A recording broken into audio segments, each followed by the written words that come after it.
ಅವಳನ್ನ ಸಾಯಿಸ್ತೀನಿ ಅಂತ ತಾನೇ ಕಾಯ್ತದಿದ್ದು. ಹೌದು, ಅವಳನ್ನ ಸಾಯಿಸ್ಬೇಕು ಅಂತಾನೆ ಕಾಯ್ತಿದ್ದೆ. ಅವಳು ಬೆಳಿಗ್ಗೆ ಪೂಜೆಗೆ ಬಂದಾಗ ಅವಳು ಪ್ರಜ್ಞೆ ತಪ್ಪಿಸ್ಬೇಕು ಅಂತಾನೆ ಹೋದೆ.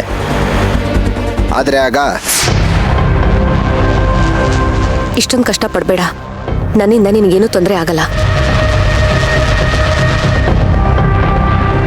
ಆದ್ರೆ ನನ್ನ ತಂದೆ ನನ್ನ ಹೆಸರಿಗೆ ಮಾಡಿರೋ ಎಲ್ಲ ಆಸ್ತಿನೂ ನಾನು ನಿನಗೆ ಬರ್ಕೊಡ್ತೀನಿ. ಅದಕ್ಕೆ ಬದಲಾಗಿ ನೀನು ನನಗೊಂದು ಹೆಲ್ಪ್ ಮಾಡಬೇಕು. ಹೆಲ್ಪಾ? ಏನು ಹೆಲ್ಪು?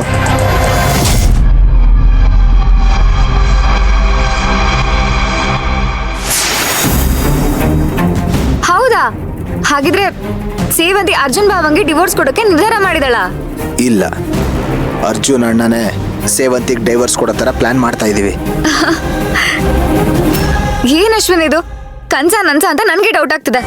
ನೀನೆಲ್ಲ ಅವಳನ್ನ ಕೊಲೆ ಮಾಡಿ ಅದು ದೊಡ್ಡ ಕೇಸ್ ಆಗಿ ನಾವಿಬ್ರು ಎಲ್ಲಿ ಸ್ಟೇಷನ್ಗೆ ಹೋಗ್ಬೇಕಾಗುತ್ತೋ ಅಂತ ನಂಗೆ ಟೆನ್ಷನ್ ಆಗೋಗಿತ್ತು. ಇಲ್ಲಿ ನೋಡಿದ್ರೆ ಕೆಲ ಹೂ ಎದ್ದಷ್ಟು ಸಲೀಸಾಗಿ ಸಾಲ್ವ್ ಆಗ್ತದೆ. ಇದು ನಿಜವಾಗ್ಲೂ ಪವಾಡನೇ ಕಣೋ. ಅಲ್ಲ ಪೂಜಾ, ಸೇವಂತಿ ಮನೆ ಪತ್ರ ಮೇಲೆ ಸಾಲ ತಕೊಂಡು ಅವಳನ್ನ ಬೀದಿ ಪಾಲ್ ಮಾಡಬೇಕು ಅಂತ ನಾನು ಪ್ಲಾನ್ ಮಾಡ್ತಿದ್ದೆ. ಅವಳಿಗೆ ಈ ವಿಚಾರ ಎಲ್ಲ ಗೊತ್ತಾದ್ರು ನನ್ಗೇನು ಮಾಡ್ಲೇ ಇಲ್ಲ ಅವಳು.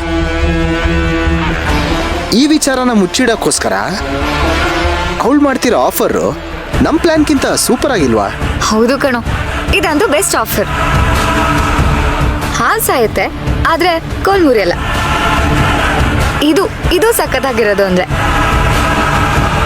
ಅಶ್ವಿನ್, ಅದಕ್ಕೆ ಏನ್ ಬೇಕೋ ಎಲ್ಲ ತಯಾರಿನೂ ಮಾಡ್ಕೋ.